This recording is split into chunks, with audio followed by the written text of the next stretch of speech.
नमस्कार दोस्तों।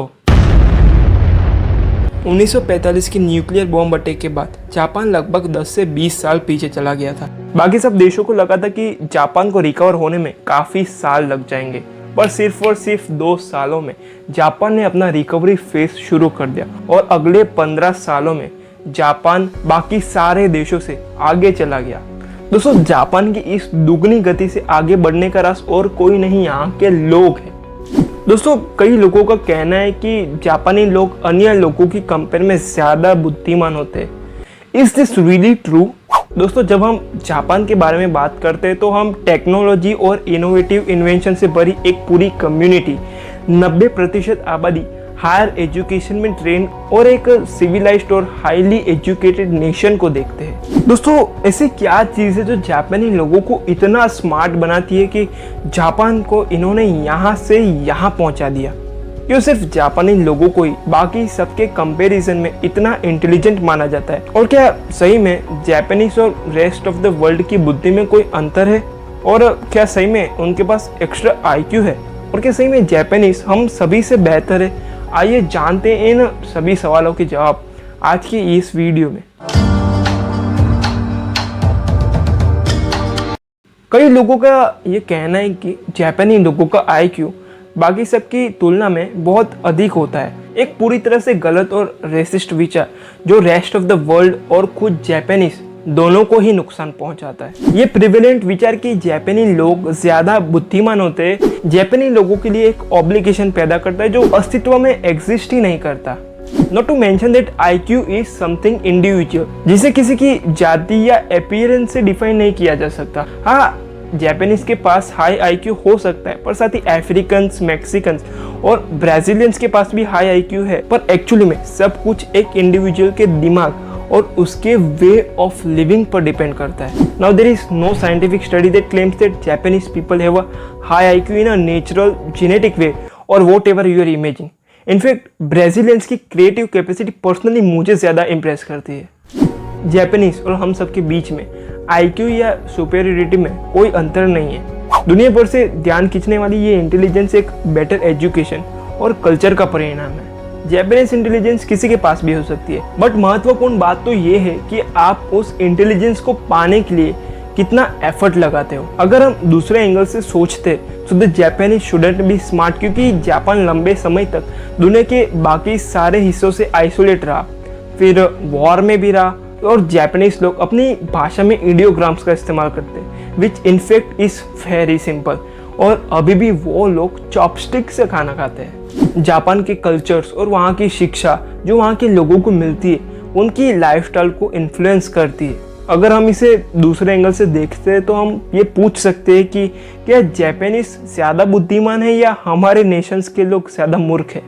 अगर हम इंडिया की बात करें तो यहाँ के यंग लोग नॉलेज गेन करने के लिए बिल्कुल भी परवाह नहीं करते, बल्कि यहाँ के लोग शराब पीने में, ड्रग्स लेने में, क्राइम्स करने में और अपने मन को इमोटल और वायलेंट क्रैप से भरने में अपना जीवन बर्बाद कर देते हैं। अनफॉर्चुनेटली हमारे यहाँ आज भी से कई यंग एडल्ट्स मौजूद है जो ठीक से पढ़ लिख भी नहीं पाते, जो केवल और केवल अपने बारे में ही सोचते, जो पूरा दिन कंप्लेन करते रहते, जिन्हें अपने भविष्य की कोई पड़ी ही नहीं है। और ऐसे लोग सिर्फ भारत में नहीं बल्कि पूरे विश्व में मौजूद है। And such people are really really stupid.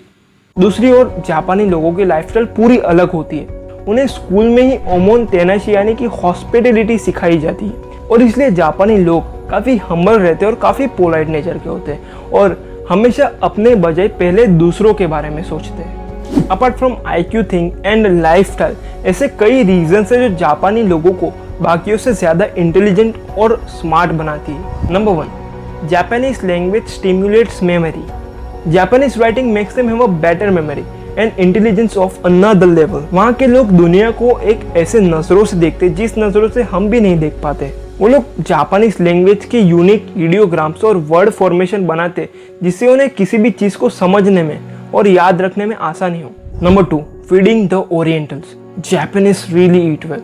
Japan के लोग वेजिटेबल्स और फिश टोटली अवॉइड करते हैं, क्योंकि उनके अनुसार वेजिटेबल्स और फिश मेंटल और फिजिकल हेल्थ को हार्म करते हैं। और वो लोग फैट्स, सॉल्ट और स्पेशली शुगर को तो टोटली अवॉइड करते हैं। और वो लोग सीजनल फूड खाना ज़्यादा प्रेफर करते हैं and still they cook really delicious and juicy cuisines. और अहम चीज़ तो ये है कि जापानीज क्यूजिन्स ओमेगा 3 और विटामिन से भरपूर होते हैं, जिससे वो लोग ज़्यादा एनर्जेटिक और लंबे समय तक यंग रहते हैं। Number 3, independence since childhood. बचपन से ही वहाँ के बच्चों को इंडिपेंडेंट और रिस्पॉन्सिबल बनने के लिए इनकरेज किया जाता है। वहाँ के बच्चे स्कूल अकेले जाते हैं, अपना कमरा खुद साफ करते हैं, यहाँ तक कि अपना बाथरूम भी खुद ही साफ करते हैं। And this independence and responsibility greatly influences a person's decision and life.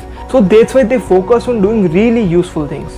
Number 4, group cooperation. Unlike what people think, Japan के लोग आमतौर पर अकेले काम नहीं करते, वो लोग ग्रुप बना के साथ में काम करते हैं। जापान में एक इंसान हमेशा दूसरे की मदद करता है and it is worth remembering that 2 heads are better than 1. Number 5, Japanese games. Instead of playing PUBG, Japan के लोग ऐसी गेम्स खेलते हैं जिससे उनकी ब्रेन की एक्सरसाइज हो। इवन आप खुद भी देख सकते हो, only 4.3% of people in Japan place PUBG. वहाँ के लोग सुडोकू और ब्रेन एज जैसी गेम्स खेलना ज़्यादा प्रेफर करते हैं, जिससे उनका ब्रेन ट्रेन होता है और इससे उनकी ब्रेन कैपेसिटी भी इम्प्रूव होती है। Number 6, everything in Japan makes it easy.